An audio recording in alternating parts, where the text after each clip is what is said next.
Hello, friends. Welcome to the last episode of The More You Know. This one's really exciting for me because, just like you all, I have not been to Common View orientation yet, but we get to hear from two of the experts about it and what we need to know kind of looking to next week, which is insane. All right, so I'm going to let you both briefly introduce yourselves, names, pronouns, and then your favorite part of orientation. Okay, well, I can go first. I'm Melissa Grisalfi. I'm the Dean of the Commons, and I use she, her pronouns. I have lots of favorite parts of orientation, and I have to say that one part that I really love is move-in. My first move-in I found really overwhelming and beautiful at the same time. There's a video of me from 2019, like kind of crying while talking about it, and it's the reason I love it is because there's so much excitement and energy and enthusiasm about welcoming the new students. Absolutely. I'm Natalie Err. My pronouns are she, her, hers. I am the director of residential colleges. I would say my favorite thing about orientation is the class photo. Everyone's going to pile into the numbers, 2026 on the lawn, and we actually take it super high in the sky, the real picture, but they throw up a drone as well to take a video of everyone filling into the numbers, which is super cool. It's just an awesome moment to watch the whole class come together. That's really cool. And that picture will be in the Commons Center, right? It sure will. For the rest of the year. So you'll get to look at yourself. That's so exciting. Life-size. All right, so Melissa, you said you're the Dean of the Ingram Commons. What does that mean? Like, what is your role? How will you be interacting with our new friends when they get here? Oh, that's a great question. So technically, my role is to oversee all academic programming for first-year students. But that I think is a little confusing because it doesn't mean that I'm in charge of the classes that students take. So by academic programming, we mean the things that students do outside of the classroom that helps you sort of grow and develop who you are.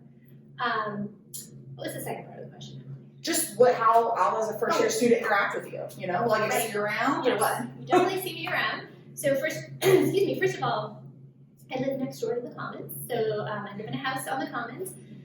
You will definitely hear my dogs. And I work in the Commons. So people see me around just wandering. But in addition, I have a weekly dinner at my house called Dean's Dinner. It's very creatively named. And so each week we have a different guest. It could be a community member or a faculty member. And we send out those announcements every week to students and they sign up. It fills up quickly, so I recommend you click quickly on the RSVP. I also have office hours that students can sign up for at any time. We send out a weekly newsletter and the link to my office hours is always in there. I also have a visions group of my own, so there's a small number of students who will be in that group. And then I also am a professor here, so sometimes I have students in my classes. That's so cool. That's awesome. So many ways to connect. I recommend for all you tuning in, Melissa is an incredible human, not just saying that because she's like my boss's boss, but no, she's awesome. Okay, so speaking for myself and for the students, can you describe a little bit about Common View, what we can expect, and how can we get all that information for what's coming? Yeah, so you can expect a super fun-filled experience that is about 4 to 6 days in length. As Dean Grisalfi mentioned, it does kick off with Move-In Day. That's Saturday, August 20th.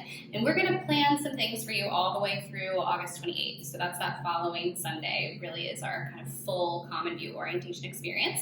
And Common View is for all first-year students. So even if you're coming early and you're doing international student orientation, you still actually get to go through Common View as well. You can find all the information about Common View in this beautiful booklet called Becoming a Dork. This exists right now actually on our website, so at vu.edu/class of 2026. You can find this publication, but also we want you to come to the Common Center on Move-In Day and pick it up. We have plenty of copies for parents and families who also want a copy of that. But inside it has the full Common View orientation schedule. So you can access this. It's beautiful. I know, right?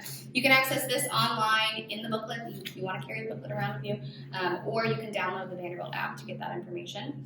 Each of our days is themed, so we really want to make sure you have an opportunity to meet other people, to meet your faculty heads, your RAs, your student and faculty view sectors. You'll spend some time on Sunday really kind of building up the norms of our community, feeling what that formal welcome looks like, and then you'll go into academic orientation and get ready for classes. So we want you to be really aware of the resources on campus and in Nashville. We've created a lot of programs to make that happen. That's awesome. Oh, I'm so excited for you all to experience it alongside myself and our team. Okay, so real quick, if I have a family or parents coming, to help me move in. Do they come to Common View? Is there a part for them? I'm sure that's in Becoming a Doer, but what's the kind of short and sweet answer for that? Yeah, we love to have families join us for move-in. It's a really special moment, both for you as a student and for your family, to really celebrate that you're now all a part of the Vanderbilt family. We do offer a special parent and family orientation. So Dean Grisolfi will be there.